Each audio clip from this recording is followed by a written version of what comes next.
ओडिशार कोरापुट जिल्लार जिरेलपुट गाँव में एक असामान्य घटना घटी। एठारे एक पुरातन सिमिली गछकु काटिबा समय रे गछरु पानी बाहरिबा घटना देखा देइछि। एभली घटना को नहीं लोकमाननक मध्यरे बहुत चर्चा हेउछि। गछरु पानी बाहरिबाकु लोकमाने अधिक धार्मिक एवं परंपरागत भावरे देखुछन्ति।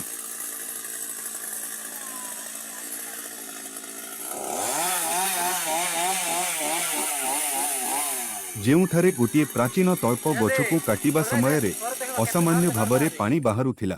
ଏହି ପାଣି ବାହାରୁଥିବା ଦୃଶ୍ୟ ଲୋକମାନଙ୍କ ମଧ୍ୟରେ ଅବାକ ଓ ଭୟ ଜଣାଇଛି। ଲୋକମାନେ ଏହି ଘଟଣାକୁ ଦୈବୀ ନିମନ୍ତ୍ରଣ ବୋଲି ମାନୁଛନ୍ତି। ଗାଁରେ ଏକ ମୂଳ ବିଶ୍ୱାସ ରହିଛି ଯେ ଯଦି କୌଣସି ପୁରାତନ ଗଛରୁ ପାଣି ବାହାରେ ସେହି ଗଛର ଭିତରେ କୌଣସି ଦୈବୀ ଶକ୍ତି ବାସ କରେ।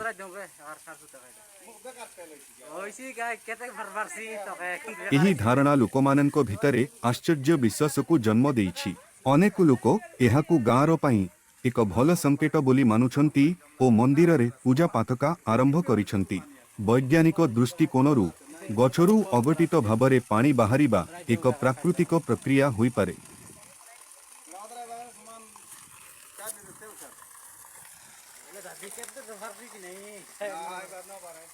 गछ अभ्यंतरे जल मानसिक चापर फल बाहरी थाए, जहाँ गछ जेते जल को शोषण करि थाए सेही मुताबक होई पारे।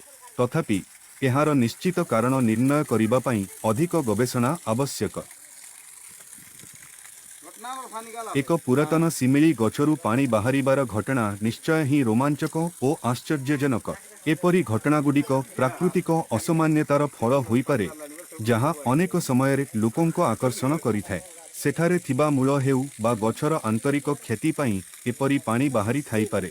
सिमिली गछरे पानीर अभिजन सिस्टम मध्यरु एहा घटी थाई पारे, जहाँ एक प्राकृतिक प्रक्रिया अटे। एही प्रक्रिया साधारणतः ग्रीष्म ऋतुरे होई थाए, जेतेबेले गछर मूल पानी को ग्रहण करी गछर शाखापाता मध्यरे पहुंचाई थाए। एही प्राकृतिक घटना को मनुष्यर आकृति बा पूर्वजन्मर संबंधरे विश्वास करी आध्यात्मिक भावरे बुझिबाकू चेष्टा करा जाई पारे।